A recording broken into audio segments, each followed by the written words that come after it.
Give us roses as we go marching, marching, unnumbered women dead go crying through our singing their ancient call for bread, small art and love and beauty, their drudging spirits new. Yes, it is bread we fight for, but we fight for roses too. As we go marching, marching, we bring the greater days. The rising of the women means the rising of the race. No more the drudge and idler, in that toil where one reposes, but a sharing of life's glories, bread and roses, bread and roses.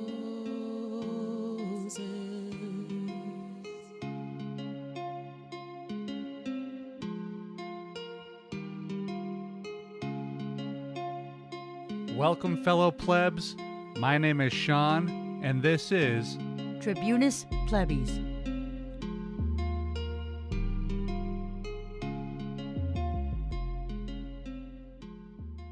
Hello, everybody, and welcome to episode 18 of the Tribunus Plebis podcast. Today, I am going to talk to you folks about something that happened a long time ago in a city not too far from my own.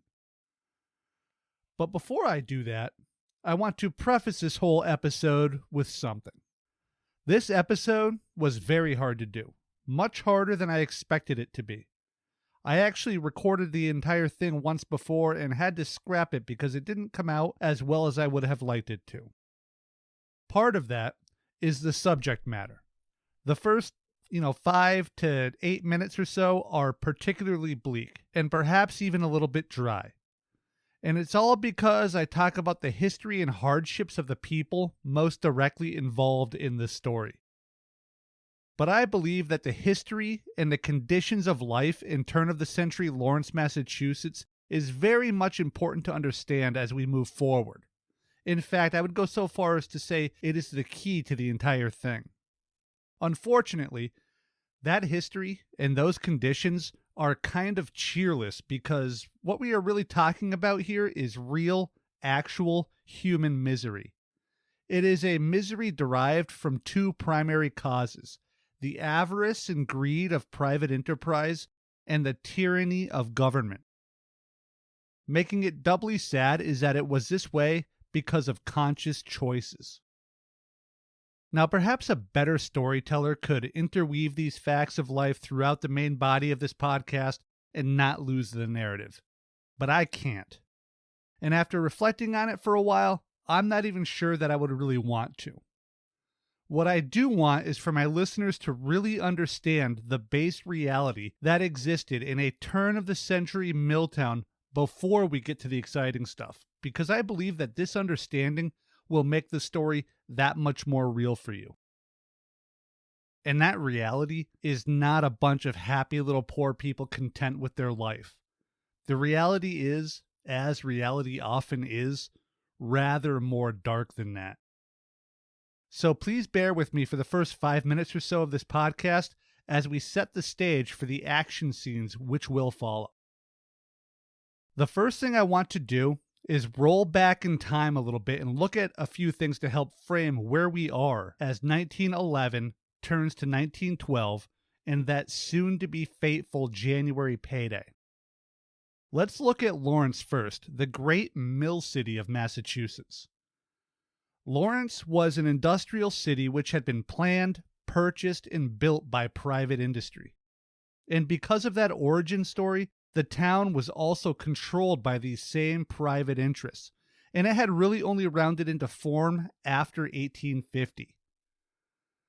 The mills in and around Lawrence, using an artificial canal and dam to harness the power of the Merrimack River, employed nearly 40,000 workers, mostly women, and most of these women could be more fairly referred to as girls as they ranged in age from 13 to 19 years of age.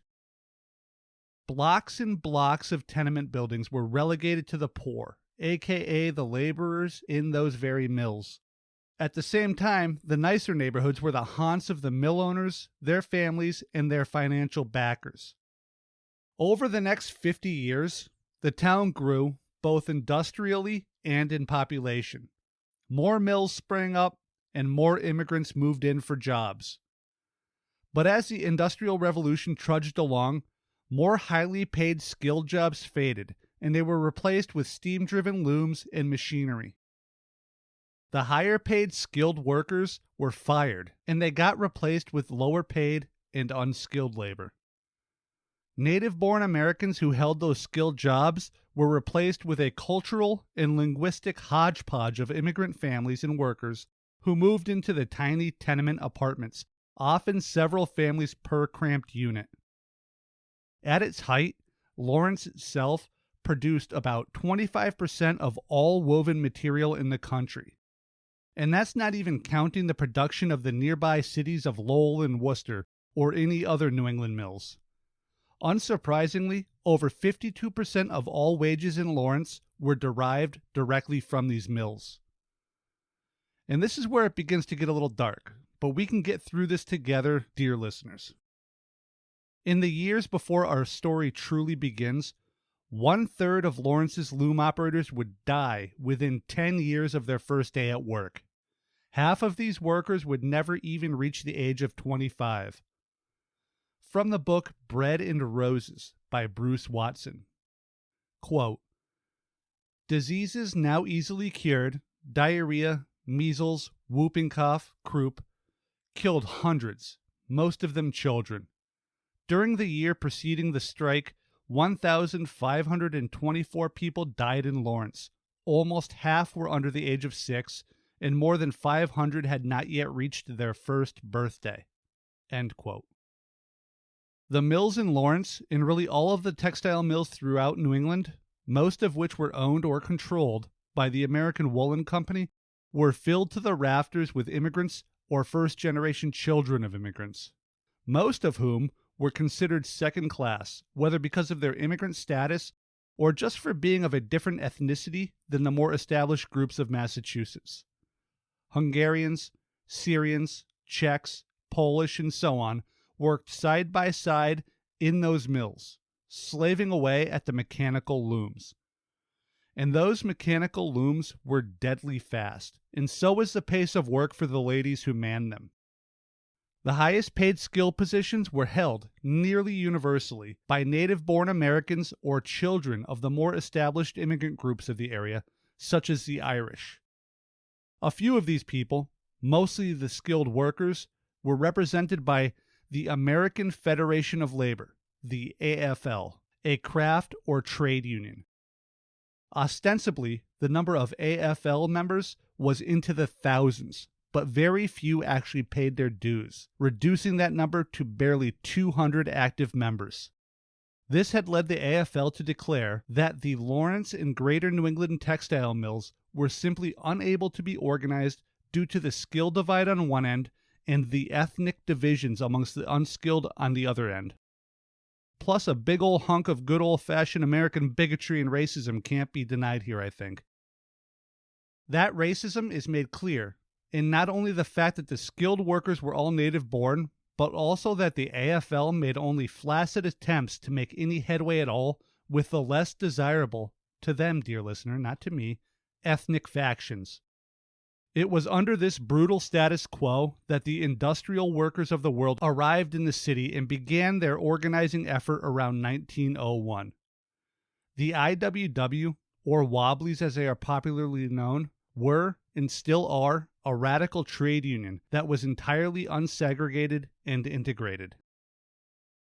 But even with that open-mindedness, the Wobblies struggled to get a true toehold in Lawrence, let alone the greater New England textile industry, and they themselves only had 200 to 300 members enrolled by the winter of 1911.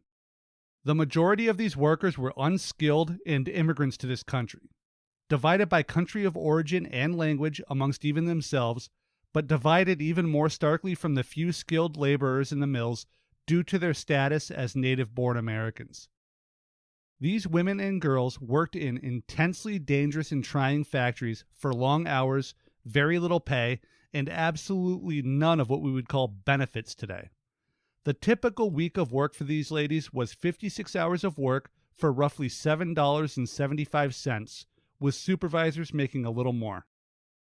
And that's not $7.75 per hour or per day, but $7.75 per week. The mills were cramped, the buildings stuffed with massive hydro and steam-powered looms, and the atmosphere was hot, damp, and dusty. The inhalation of the dust and fibers from the spinning and weaving left these young women prone to ailments ranging from asthma to tuberculosis, and the perpetual humidity left just as many in constant pain and sickness. And this isn't even to mention the horrific and frequent injuries, both grievous and small, and the constant march of death through those mills. And after that long, dangerous day at work, they would shuffle home to their cramped, decrepit, vermin-infested, overpriced tenement homes. These women, and whatever family they may have had, subsisted primarily on bread and the occasional beans and rice. Meat was a luxury few would ever become accustomed to, as were many vegetables and fruits. And there was perhaps no money left over for beautiful and luxurious things like, maybe flowers. Suffice it to say that there were very few or no roses in those Lawrence tenements. As one Lawrence politician noted in his testimony to Congress after the fact, there were two desperately dreamed of luxuries for the poor in Lawrence. One was a little sweet molasses to spread on their bread. The other was, and just wait for this a second, the other desperately dreamed of luxury was water. Yeah, simple water was a luxury to be prayed for in this industrial city of woe. Now, hey, everybody, remember how I said it was going to get rough here? I know it got rough. There was just a little bit more, but you're almost through it, I swear. Just hang with me for another minute or two. Half of the children born to these mill workers would die before the age of 6. A third of all men would be dead before they turned 25 years old. In fact, Lawrence had the 5th highest rate of childhood death in the entire country at the time. The only 4 cities with a higher rate of mortality for children were also textile mill towns, and they were also in Massachusetts. They were Lowell, Worcester, Fall River, and a city that I actually lived in for a few years, Holyoke. And just to be clear about what I just said, the 5 cities in the entire country with the highest rates of childhood mortality were all in Massachusetts, and they were all textile and paper mill towns. And I'm not even sure which of those statistics is worse, to be honest. But we made it. We made it through the slog of badness and are entering the main story, and I appreciate you guys for sticking with me. On January 1st of 1912, a new state law took effect, cutting the workday from 56 to 54 hours per week. Now, in the past, when laws like this had passed, the mill owners had kept the pay the same as before the cuts. But not this year. This year, they decided to cut the pay for these women for those 2 lost hours. But what they didn't do is tell their workers. And because of this lack of communication, the workers began to get nervous and suspect what was likely to happen to them. It was in this morass of desperation and deprivation that a rebellion unfolded that would grab the country's attention and force a reckoning. This rebellion, like so many others, earned itself a name born of the simple desperation and hope of the largely female strikers. As these brave women, and men too, I don't want to entirely leave men out of this because they would play a significant part in this movement, but as the women themselves shut down factories and picketed, they began to rise in defiance and march. And as the women marched, they were said to carry a banner that implored the world for 2 things: sustenance and dignity. The banner they carried read, "We want bread, and we want roses too." This is the Bread and Roses strike in Lawrence, Massachusetts in the winter of 1912. As the calendar rolled from 1911 to 1912, the normally harsh and cold New England winter took a turn towards cruel bitterness. Snow and ice littered the towns, and streams and ponds froze over solid. For the first 10 days of the year, union leaders and workers tried in vain to get word from the mills, and also from the American Woolen Company, as to how they planned on handling the new laws in Massachusetts that reduced the work week by 2 hours. The workers were left to wonder whether the owners would continue the previous practice of not cutting wages in such a situation, or would they cut the already meager pay of these destitute workers. The lack of a clear answer and the limbo it created was enough to activate workers all across the city. The first answer received to this all-important and all-consuming question came on January 11th, the first payday of the new year at one particular mill. When a group of Polish women working in the Everett Mill in Lawrence opened their pay envelopes and found themselves short that ever-precious, ever-important 32 cents, they immediately rose up and began shouting with indignation as they shut down their looms. Now, I know that 32 cents doesn't sound like a lot. It's an amount of money which most of us would never even think about if it fell out of our pockets on the bus. But for these families, that meant a loss of important staples like beans and the ever-present loaves of bread. When the mill managers and owners demanded to know why the looms and other machines had stopped running and fallen silent, the response was short and to the point. The workers were no longer being paid enough to continue. Those same workers soon stormed out of the factory shouting, "Short pay, all out." This group of Polish women in the Everett Mill were the first to rise up, but not the last, not by a long shot. But it should be noted that this was not a spur-of-the-moment decision. The unions, both the AFL and the IWW, had been talking to workers for several weeks about what to do if the owners refused to continue paying the workers their full wages. In fact, the evening before, on January 10th, a meeting was held at a place called Ford's Hall, where workers voted to strike if their pay was less than the previous pay period.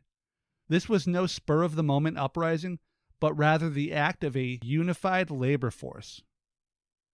Coming up 32 cents short, or the equivalent of 3 loaves of bread, was the catalyst to the fuel that had been accumulating for months and years. There is only so much indignation and privation that a human being will stand before they say no more. With this decision, the mill owners in New England found that mark. The mill towns all over Massachusetts were buzzing with the actions of the Everett Mill women, but many, and even most, went to their jobs the next day, which was the payday for most of the other mills in the city, and they dutifully manned the machines and looms. But they all knew in their hearts and souls what would happen when they opened their own pay envelopes and found that they too were short of pay. And when the workers in the rest of the mills did receive those envelopes, they opened them and they found 32 cents missing. They all walked out shouting, "Short pay, all out." But not before a particularly militant band of Italian workers damaged machines, blew fuses, and cut power belts on the way to the door.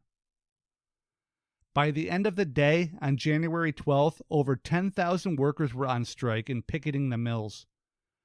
Within a day, that number swelled to over 15,000, and by the end of the strike, over 30,000 workers were withholding their labor for better pay and treatment. Now, the first thing I want to focus on here is how the unions responded. The Wobblies, the AFL, and the United Textile Workers, the UTW, were all to play a part. The AFL, true to its ideals, were immediately pushing workers to negotiate with the mills in which they worked, and to not negotiate as a unified group with all of the factories, or even with American Woolen itself. Meanwhile, the UTW was actively trying to scuttle the entire strike, and were asserting that they, and nobody else, spoke for the entirety of the Lawrence mill workers. On the third side of this equation, we have the IWW and Joseph Ettore, who would team up with Arturo Giovannitti of the American Socialist Party to actually represent the mill workers by forming a strike committee of 56 people, 4 each from 14 different nationalities, and they would add to this by printing leaflets in over 20 languages to inform all of the constituents taking part in this labor action. And this is a lesson we could stand to learn again in this country that's allowed itself to be divided by things like race, ethnicity, religion, and immigration status. These divisions are unnatural and pushed on us from those who wield power. At least 14 separate nationalities, many of them in an ostensibly foreign country, but still they remained unified. And not unified within these micro-divisions, but unified as one across all of those divisions, unified by their class and status. Now, the second thing I want to hit on here is how the mill owners and the town itself responded, which, if we are being honest right now, those two forces, the industrialists and the state, were basically the exact same thing. Lawrence was nothing more than an appendage attached to the textile industry, and it was completely run by and ruled over by these same industrialists. The city authorities responded by ringing Lawrence's alarm bells, the first time this had ever been done in its relatively short history, and by calling out both the local police and sending a local militia into the streets. Soon, the mill owners began cruelly turning fire hoses on the picketers in front of their factories, and please remember that this is a brutally cold January in New England. The workers responded by hurling chunks of ice and even bricks at the mills and shattering several windows along the way. Many people were quickly arrested for vandalism, and 24 individuals were sentenced to 1 full year in prison for breaking windows in that action. An altogether extremely severe punishment for the act, which was justified by the judge as being quote-unquote, the only way to get a message across to such people. Governor Eugene Foss then sent in state police and state militias in an effort to, as he would say, restore order. But this would soon come to be known for exactly what it was, an act of state terrorism. The following is from an open letter from the strikers to the community.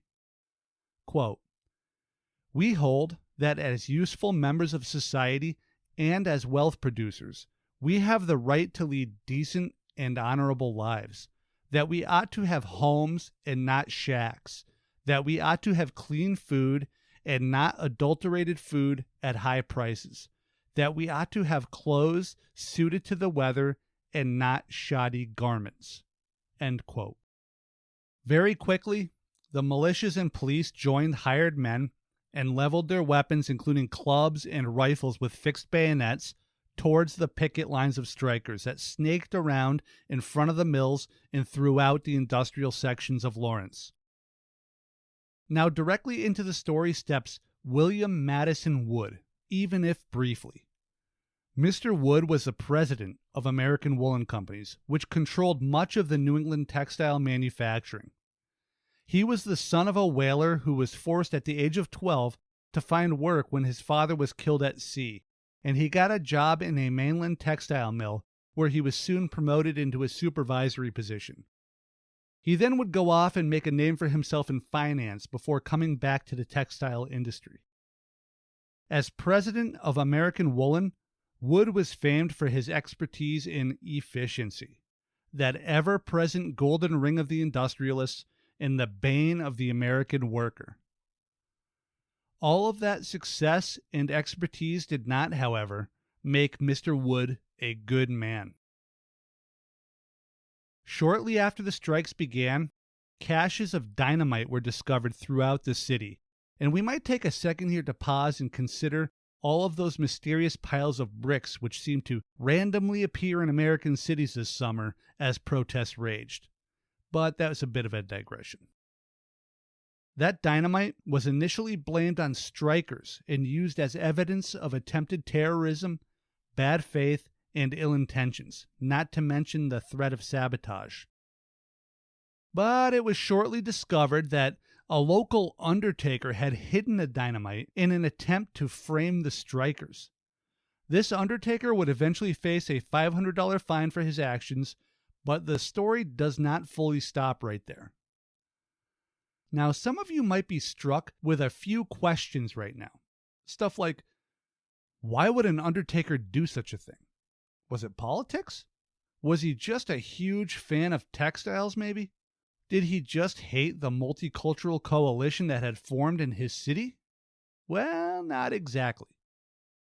It turned out that a certain Mr. Wood, the president of American Woolen, had made a very substantial payment of funds to this undertaker just before the dynamite was placed and discovered. Mr. Wood steadfastly refused to discuss exactly why he had paid this undertaker a large amount of money, even under indictment, or why it so perfectly coincided with this undertaker breaking bad. In the end, Mr. Wood was never seriously investigated nor charged for this rather obvious crime.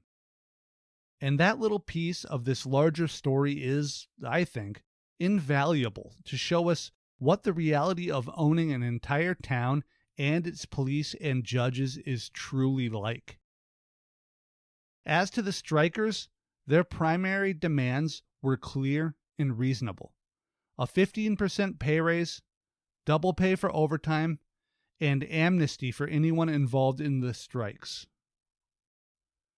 Clashes between protesters and militias and police were numerous and oftentimes violent. Mass arrests and injuries disrupted worker efforts all across the city. The violent clashes grew more frequent and more dangerous by the hour, and as days passed, bullets and blades were all too frequently used. A young woman joined a protest march the morning of January 29th. To her bosses, she was known as Anna Lopizzo, but to her fellows on Common Street, she was referred to by a different name. To her neighbors, she was Anna LaMonica. Anna LaMonica was a young immigrant girl before the turn of the century, and she was desperate for work to feed herself, and very likely her broader family. So she took a false name to go get it. She spent 20 years working in the mills of Lawrence as Anna Lopizzo for meager scraps, and, along the way, she defied the numbers and outlived the expected life of a mill worker. The difference in these names was due to the immigrant community trading and falsifying papers to help each other get jobs in the mills, a practice which the mill owners turned a willing blind eye towards while they tacitly encouraged the act. The papers Anna got to falsify her age had the surname Lopizzo printed on them. So that was who she became for the purposes of work, and that is the name that has fallen down through history as a result. And now she was fighting for all that had been denied her for those 2 decades, bread and roses. She, along with hundreds of others, peacefully marched through the streets of Lawrence before being met by a large group of militia and police. As the marchers approached a hastily erected barricade, scuffles ensued. As the scuffles broke into scattered melees, a police commander ordered the militia and police to draw weapons, and they charged the protesters and attacked with clubs, which they swung with abandon. Very quickly, the strikers began to fight back. Shots rang out as multiple police and militia fired into the crowd, Officer Oscar Benoit among them. Benoit's bullet found a target, and very soon Anna Lopizzo lay dead on the ground, murdered by that very bullet, a fact sworn to by 19 different witnesses. A day later, on January 30th, another protest was held, this time a gathering of musicians. This gathering was headlined by a Lebanese contingent which contained a man named John Ramey, who played the cornet. The protesters played and sang and chanted for about an hour before a contingent of militia arrived.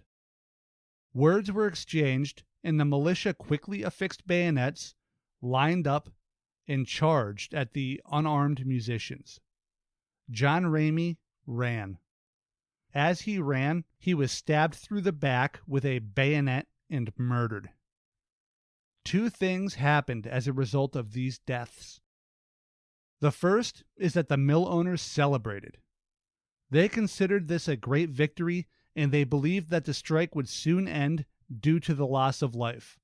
They believed that the murders would shatter the workers' solidarity and expedite them back to the looms if they took proper advantage of the situation. The second thing that happened is that these same mill owners and authorities took the opportunity to remove the 2 most significant labor organizers from the field. So, in an effort to discredit the strikers, the authorities decided to frame some people for these deaths, rather than take responsibility themselves. They soon found the perfect fall guys, at least from their slanted point of view. Ettore and Giovannitti, the IWW and Socialist Party of America members who had so far been more or less conducting the strike, were quickly arrested for the murder of Anello Pizzo, despite having been documented as being more than 3 miles away from the scene and giving a public speech during the time of the shooting. A third man, also entirely innocent, having been enjoying dinner at home with his family at the time, was arrested as well, despite having never met either of the 2 labor organizers. After the deaths and arrests, martial law was declared and the streets were flooded with militia, as all public gatherings were declared illegal. And since public gatherings were prohibited by law, the strikers changed tactics, and instead of mobbing the mill gates, they formed long, marching picket lines that circled in front of the mill gates and even took laps around the entire mill complex where possible. They moved fast, they sang, and they chanted, and they never stopped so as to avoid the letter of the law. As Ettore and Giovannitti were arrested and left a leadership void, Big Bill Haywood, legendary laborman and co-founder of the IWW, along with several others, were sent to the area to begin raising funds for the strikers and the defense of their arrested comrades. The IWW itself began a nationwide collection and began providing much-needed assistance in the form of soup kitchens, stipends, clothing, medical care, and even shelter. It was right around this time that one of the most disgusting and most polarizing events in the entire strike began to unfold. Families, fearing for the safety of their children, began, with the help of the Wobblies and others sympathetic to the cause, began sending their children to family members or even just foster families which were set up through the union's connections.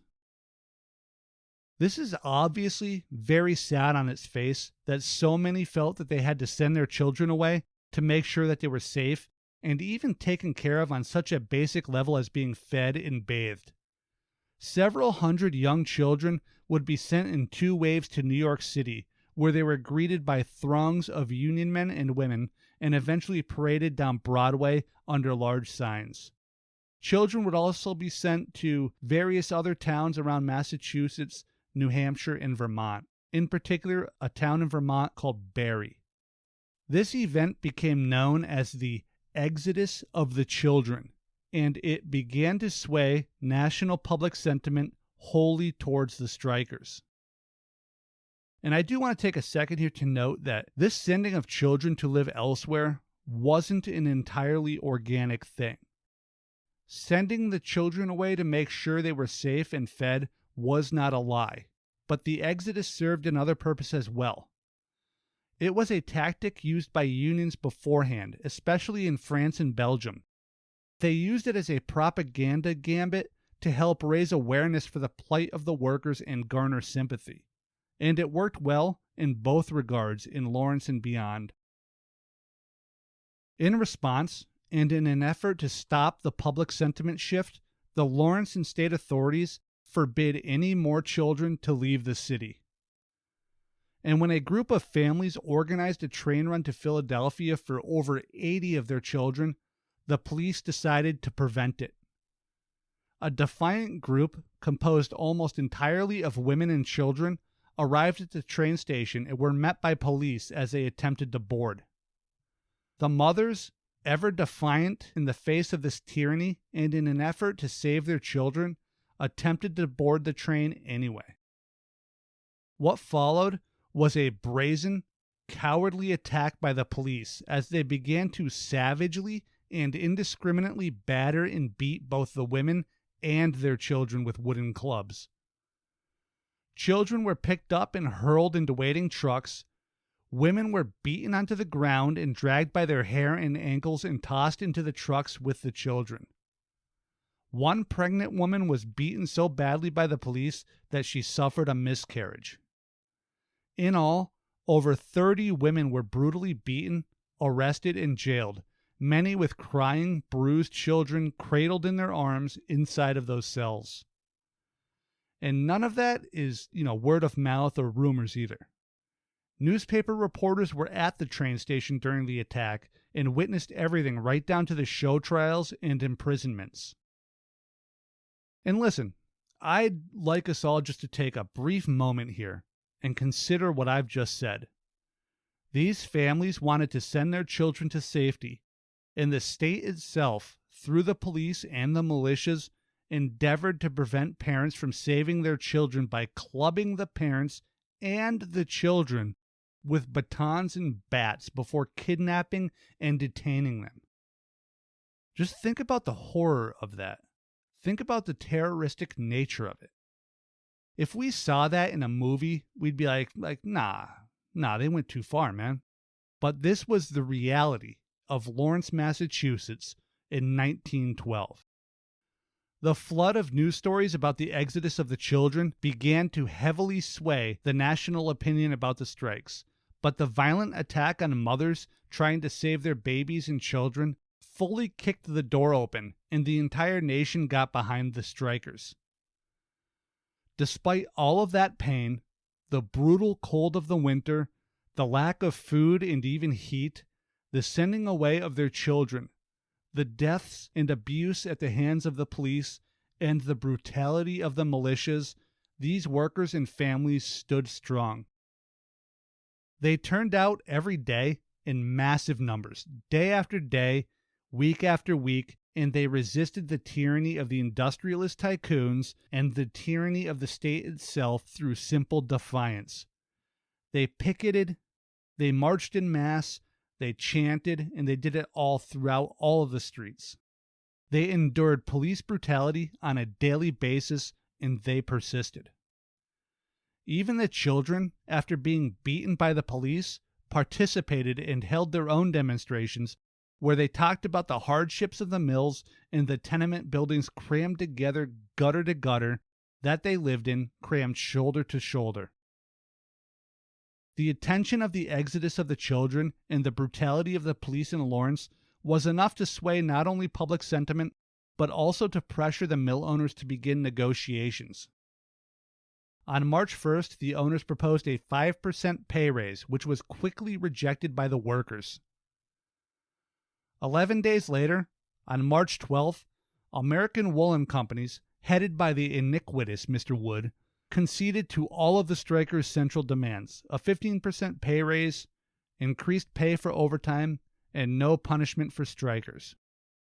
There were a few other concessions as well, including things like modifications to a pay system that drove the workers too hard, too fast, and too dangerously. It had taken over 2 months, but the strikers won their central demands. The victors in this fight were some of the weakest, most powerless groups in the country at the time: women, children, and immigrants. This is something which we should endeavor to never forget, that the weakest of us can defeat the strongest if we unite. There are far, far more of us than there are of them. And now, I'm left here with a few loose ends to tie up in the aftermath of these strikes and the need to address what came next. Joseph Ettore and Arturo Giovannitti remained in prison for much of the next year. The Wobblies continued to raise money for the defense of these two innocent men in and around Boston until the Boston authorities decided to arrest every member of the defense team in retaliation. The trial itself lasted several weeks and took place in Salem, Massachusetts. A fitting location for a witch hunt of a different era, I suppose. On September 30th of 1912, over 15,000 mill workers in Lawrence, once again called to action, went on strike, this time for a single day. They struck to protest the continued imprisonment of such obviously innocent men. But it would be another 2 months after yet another show trial that the two men were acquitted and released on November 26th. Despite the victories of the strike and the drastic shift of public sentiment, not all remained well in the months and years following. Resentments remained, and one of the first casualties happened a few months after the end of the strike when a Lithuanian man named Jonas Smolskas was beaten to death for wearing a Union button on his jacket lapel. Federal congressional investigations were begun by President Taft, and the horrors that were told on the stands further swayed public opinion towards the workers in the months that followed. One very brave 14-year-old girl testified about the danger of the machines and told how one of the mechanical looms had torn her scalp off of her head and left her hospitalized for several months after. The victories in Lawrence were hard won, but the victories did not hold. For various reasons, including the IWW's odd reticence to sign union contracts at the time, the mill owners were able to claw back all of the victories won over those 2 months and then to actually manage to drive pay in conditions below where they were in 1912. For his part, Joseph Ettore, one of the men accused of the murder of Anna Lopizzo, continued his work with the Wobblies, leading another strike in 1912 in New York City, this one for unionized waiters, and then another in 1913 for barbers in Brooklyn. In 1916, he became an executive member of the IWW before leaving after a dispute over tactics in a mining strike. Ettore would go on to manage an orchard in California until his death in 1948. Arturo Giovannitti, Ettore's co-defendant, continued his activism and became a published radical poet and playwright. He was paralyzed from the waist down in 1950 and survived until 1959 when he passed away in the Bronx in New York City. Nearly 14 years to the week after the Bread and Roses strike ended, William Wood, former president of American Woolen, was taken for a drive from his retirement home in Florida. After a time, he asked his chauffeur to stop so he could take in the view. Mr. Wood walked away from his car, put a revolver into his mouth, and pulled the trigger. Anna Lopizzo, the woman whose murder the powers that ran Lawrence attempted to frame Giovannitti and Ettores for, spent 88 years in an unmarked grave until David Morris, an assistant business manager of Electrical Workers Local 2321 in North Andover, Massachusetts, had a headstone made for her.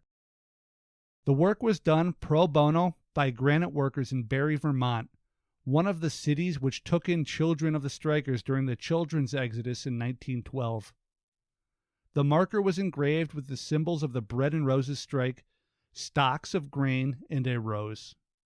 It was placed upon her grave, very fittingly, on Labor Day of the year 2000. In the end, while the strike proved that a united working class can and will defeat the industrial capitalists which oppose it, they cannot rest on their laurels. The industrialists surely will not rest, and neither should we. There is a saying that goes something like, what can be won can be lost. And this is true. This is why we must never, ever consider the fight actually won. There is no time limit here. The battle never stops. It is always being engaged on one side, the side of the industrialists. Workers need to recognize this and dig in and fight back. We want bread and we want roses too isn't just a call for better wages. It is a call for basic dignity and quality of life as well. Despite increasing state violence, the workers of Lawrence stood strong, fought back, and remained united in solidarity. Along the way, they showed us one universal truth. If and when we, as the working class, throw our hands into the air, it should never be in exasperation or surrender. It should always be in the form of a fist. Thank you guys for listening to Bread and Roses and the Tribunus Plebis podcast. If you liked what you heard, please consider going to Apple Podcasts and leaving a nice review, maybe 5 stars. If you're not on an Apple device or you just don't use that app, I will drop a link in the description. Thank you guys. I love you all. Thank you for listening.